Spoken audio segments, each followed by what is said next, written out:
sebulan berikutnya gitu saya buktikan. Gila banget ya, bener. Semakin kita nggak perhitungan sama uang gitu. Semakin kita nggak takut sama uang, kita nggak punya rasa takut. Berarti kita harus netral, kuncinya tuh gimana? Gimana Mas Oki? Jangan takut sama uang. Karena kan mereka itu agamis. Tapi di saat harus mempraktekkan sifat Tuhan yang mereka sembah, nggak mau. Maaf pemaaf, mana orang maafin? Malah banyaknya dendam. Oke? Katanya Tuhan maha kaya. Tapi kalau lu kelakuan kayak orang miskin, saya salah selama ini. Iya.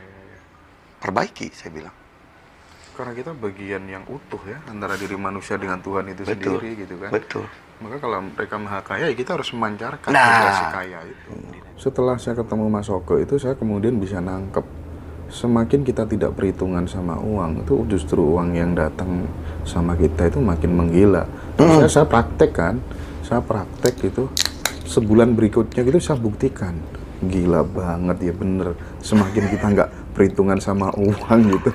Semakin kita nggak takut sama uang, kita nggak punya rasa takut.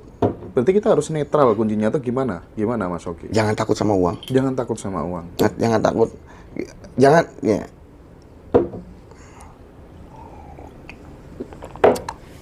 Kebanyakan orang masuk ke supermarket itu dalam keadaan lapar. Maksud apa yang di keadaan lapar? Dalam keadaan kekurangan. Jadi disangkanya mau yang nggak enak pun disangkanya enak semua. Nah, kayak gitu kan.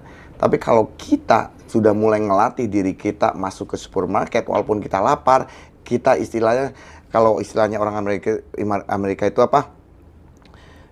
Don't let your eyes bigger than your stomach. Jangan membiarkan mata kamu lebih besar daripada perut kamu. Karena kalau kita lapar kan, mata kita gede, wah ini enak. Akhirnya kita makan, yang kita makan cuma sedikit. Iya. Nah, kayak gitu. Kalau saya kayak gitu, kalau jangan takut sama uang, ya jangan takut sama uang.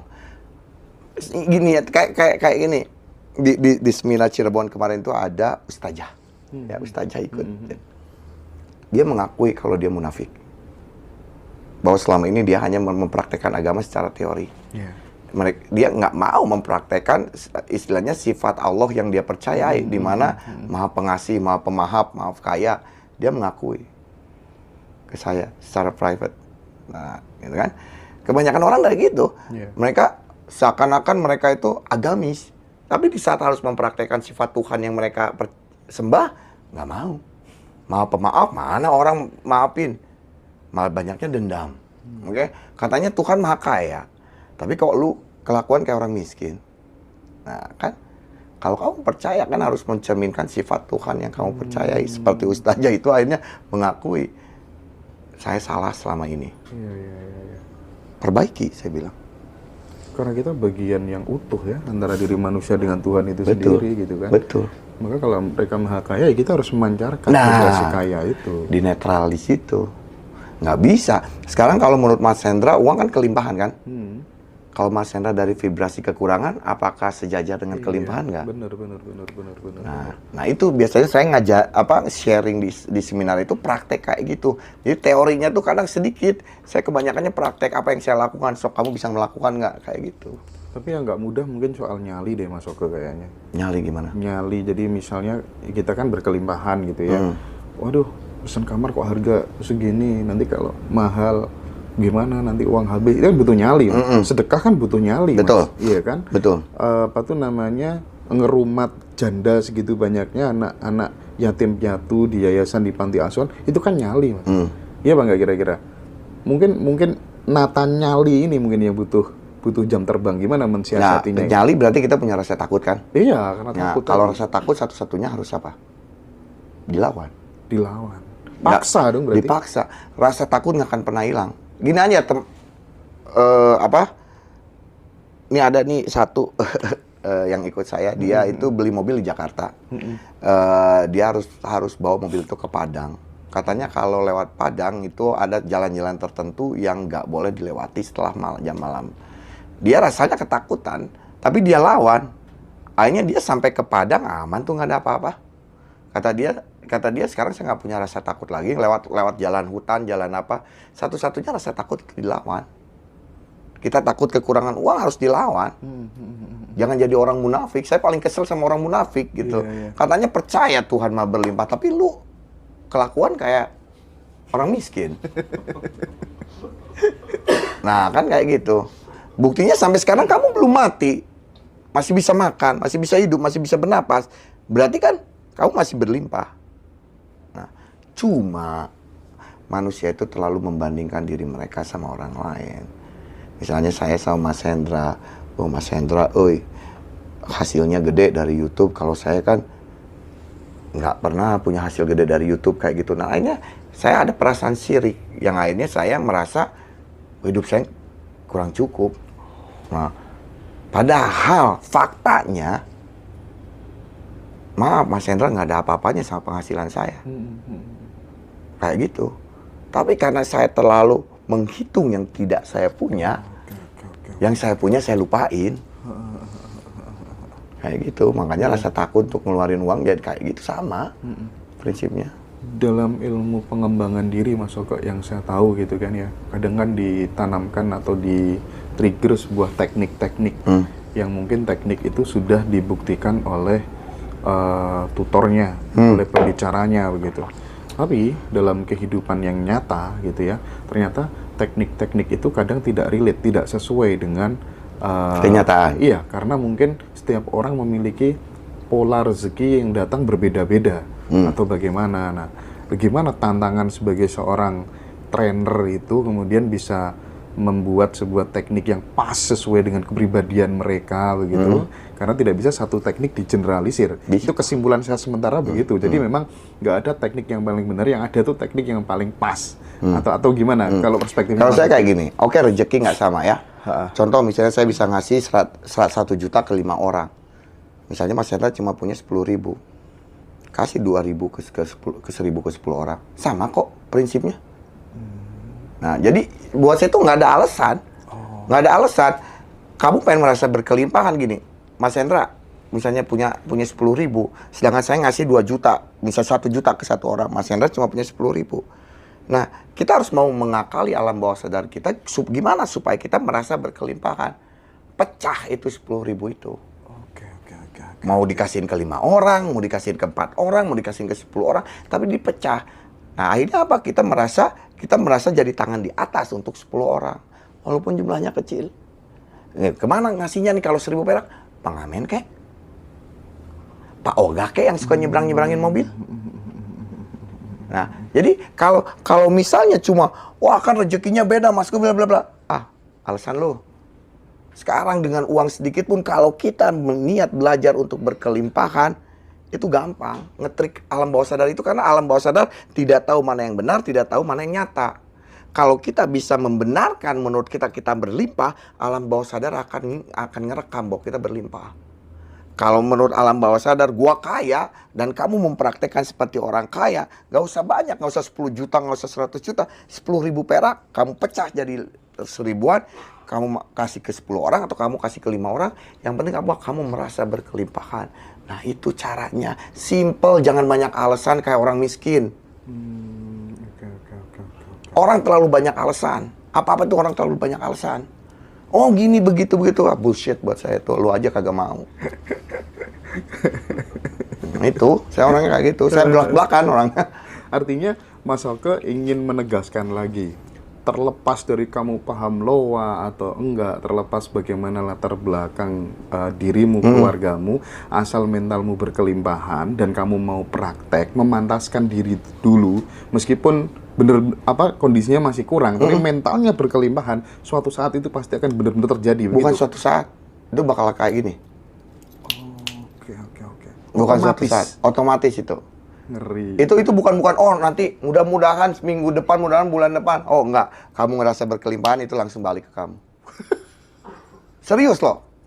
Oke Mas. Gini ya, Mas. kemarin nih hasil sisa seminar Cirebon itu 137 juta. Oke, ya. baik. Saya langsung transfer itu ke anak yatim. Oke. Besoknya berapa yang datang? 300 juta. Besoknya lagi yang datang berapa? 25 juta. Besoknya lagi datang yang 50 juta. Kalau kamu merasa berkelimpahan, itu langsung. Dibayarnya langsung. Nggak akan nunggu lama. Nggak usah nunggu lama. Tahun-tahunan ya? Nggak. Yang nunggu lama itu kalau kamu ngarep-ngarep. Justru setelah ngasih, kita jangan melekat. Jangan melekat. Lupakan. Itu dibahas di YouTube saya kemarin tuh. Oke, baik. The Law of Detachment, hukum melepaskan ada. Baru minggu kemarin, hari Jumat kemarin, hukum laudet itu. Nah, pertanyaan saya, gimana caranya Mas Oke? Karena itu kan butuh jam terbang juga cara untuk supaya kita tidak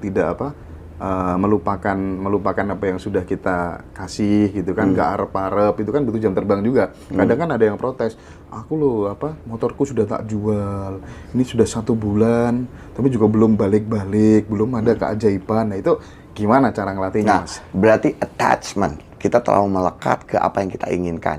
Kalau attachment based on what? Based on fear, dasarnya itu rasa takut. Nah kalau detachment based on what? Based on faith, based akan keyakinan dan keimanan kita. Kayak gitu, simple. Jam terbangnya gimana? Ya harus dipraktek. Praktek, nggak ada lagi. Jadi ibaratnya mau balik atau nggak balik nggak penting, terserah. Nggak penting, terserah. Oke. Nah, teman-teman di sini pernah mempertanyakan nggak Tuhan ada nggak? Saya nanyanya gitu aja. Nggak pernah kan? Yang penting saya nyembah Tuhan. Nah, gitu. Simple. Orang mengkomplikasikan hal-hal yang simple. Saya pernah miskin. Saya pernah tidur di mobil. Saya pernah mau bunuh diri. Menurut saya dulu mau kaya itu susah. Tapi sekarang saya ada di tempat yang 1%, saya bilang pengen kaya simple. Jangan mempersulit hidup. Karena hidup udah dibuat simple sama Tuhan itu. That's it. Kamu mempersulit hidup. Kenapa manusia mempersulit hidup? Gengsi. Contoh mempersulit hidup yang gimana? Nah, contoh mempersulit hidup kayak gini. Kita udah punya motor nih. Masih lancar, bagus apa. Tapi karena tetangga punya X-Max baru, kita N-Max, kita pengen maksain. Yang akhirnya apa? Yang akhirnya dia mempersulit hidup dia sendiri. Kayak gitu kan. Nah, jadi jangan sampai kan gini. Kita itu selalu dikasih yang kita perlukan, bukan yang kita mau. Nah, iklan-iklan itu membuat kita merasa membutuhkan yang tidak kita butuhkan. Makanya kenapa saya itu dari abad mana udah nggak pernah nonton TV. Kalau Mas Hendra tanya saya sekarang calon presiden siapa aja saya nggak tahu. Kemarin ada kampanye nggak tahu, kemarin ada keributan nggak tahu. Saya nggak pernah nonton apalagi iklan kayak gitu di TV ya. Kayak gitu saya udah nggak pernah. Bahayanya karena ngerekam kita, kerekam sama alam bawah sadar kita mau gimana pun. Banyak orang yang baper karena terlalu banyak nonton sinetron, drama Korea kayak gitu. Jadi membangun mental berkelimpahan itu yang paling sederhana yaitu kita sering menyenangkan orang, berbagi sama orang, sering memberi dan Nggak usah banyak. jumlah Semampunya aja. Nah, ini orang selalu pikir kayak gini. Jumlahnya jadi pengaruh, enggak. Jumlah itu enggak berpengaruh. Yang berpengaruh itu di saat kita mau melepaskan apa yang kita keluarkan. Jadi nggak ada alasan nih Mas sekarang ya. Lo aja yang nggak mau. Jangan kayak orang miskin banyak alasan. Iya. Bukan soal jumlah. Bukan soal jumlah. Makanya tadi apa? Kalau saya mampu 1 juta, oke, masukku mungkin masukku udah di atas. Kamu punya 10.000 nggak? Pecah 10.000 itu. Jadiin 1.000 atau jadiin 2.000 buat 5 orang. Ke pengamen dah. Atau ke Pak Oga yang suka nyebrangin motor, mobil. Simple. Orang terlalu banyak alasan. Dan banyak teori juga kadang bikin malah. Nah, itu balik lagi yang tadi teori yang tadi itu kita seperti bola plastik. Harusnya mana yang mantep, yaudah itu tekunin sampai berhasil, jangan berhenti sebelum berhasil. Betul. Baik. Nah, sekarang saya mulai berpikir geser ke teman-teman yang masih muda, Mas Oke. Ya. Secara umum kan sukses itu nunggu ketika kemudian seseorang berumah tangga dulu, gitu kan ya. Padahal memang kenyataannya ada anak-anak muda yang memang berhasil dia, meskipun dia masih remaja belum menikah gitu. Rumusnya sama, Mas Oke. Menurut Mas Oke gitu. Ketika kita masih muda, tapi kita bisa sukses lebih cepat tuh rahasianya sama nggak? Kalau masih muda, banyaklah mencoba hal-hal. Jadi salah satu rahasianya sering mencoba. Betul. Meskipun gagal. Banyak coba.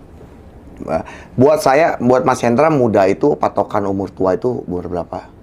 Dia di bawah 40 menurutku masih muda lah. Buat saya di bawah 50 itu masih muda. Oke. Untuk kalau di atas 50 dimasuknya dewasa untuk saya itu. Kalau 50 ke bawah itu remaja buat saya itu. Masih banyak waktu untuk banyak mencoba. Oke. Kayak gitu kan. Emang saya semua yang saya kerjain sukses nggak? Malah saya dulu itu banyak gagalnya. Tapi saya nggak pernah berhenti. Coba ini, coba itu, coba ini, coba itu. Saya pernah jual softtek, saya pernah jual lipstick, saya pernah jual blush on. Saya sudah pernah jual diapers, formula, semua saya jalanin. Gitu kan. Bagaimana kalau teman-teman yang pengen jadi pengusaha, tapi modal nggak punya, Mas?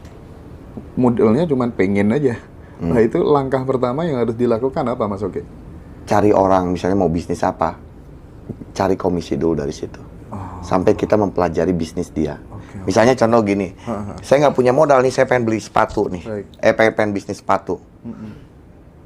Saya jadi affiliate aja dulu. Atau jadi reseller dia dulu. Sampai saya mengerti dunia bisnis sepatu di Indonesia itu seperti apa. Nah, emangnya saya nggak jadi makelar dulu dunia pertanahan di Indonesia? Saya jadi makelar dulu, jadi calo dulu saya. Oh, pernah ya? Pernah. Setahun pertama itu. Nah, setahun setelah sini saya udah punya partner. Saya bukan calo lagi.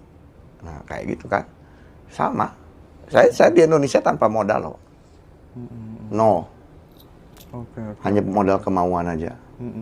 Sampai sekarang masih menggeluti trading juga, Mas? Masih.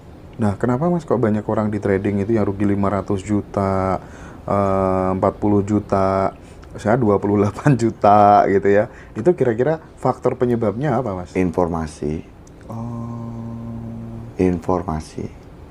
Yang mereka dengarkan informasinya dari mana? Google, YouTube.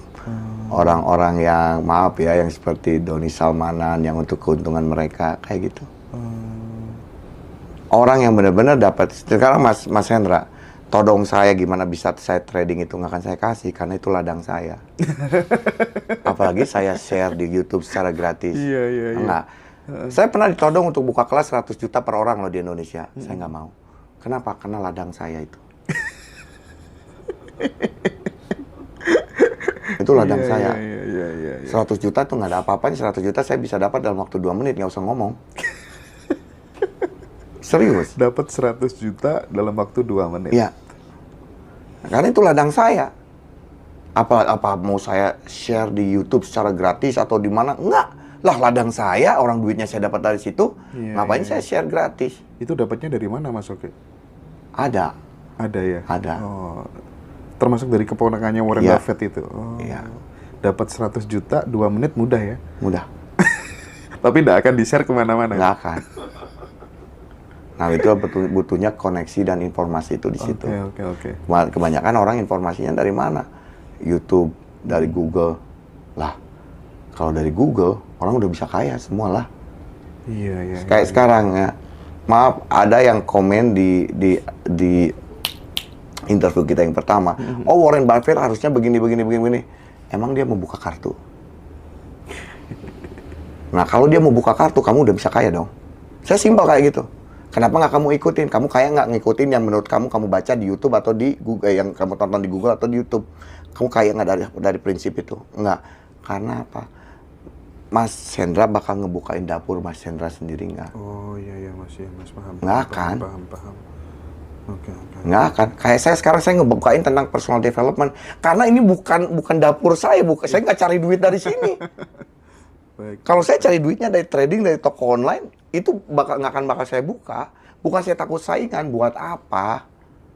Gitu. Saya capek-capek. Iya. Bukan uang yang kecil, saya belajar itu semua. Ini karena saya nggak pernah cari duit dari personal development, dari loa, share-share kayak gitu. Saya silakan saya share, karena bukan tempat saya cari duit. Iya. Kayak gitu. Iya. Oke. Dan itu mungkin teman-teman bisa meningkatkan effortnya sendiri sehingga mungkin menemukan sesuatu yang ditemukan seperti yang ditemukan Mas Oke meskipun takarannya berbeda. Betul. Gitu ya. Iya. Oke ya. Oke. Baik. Jadi menarik sekali. Oke.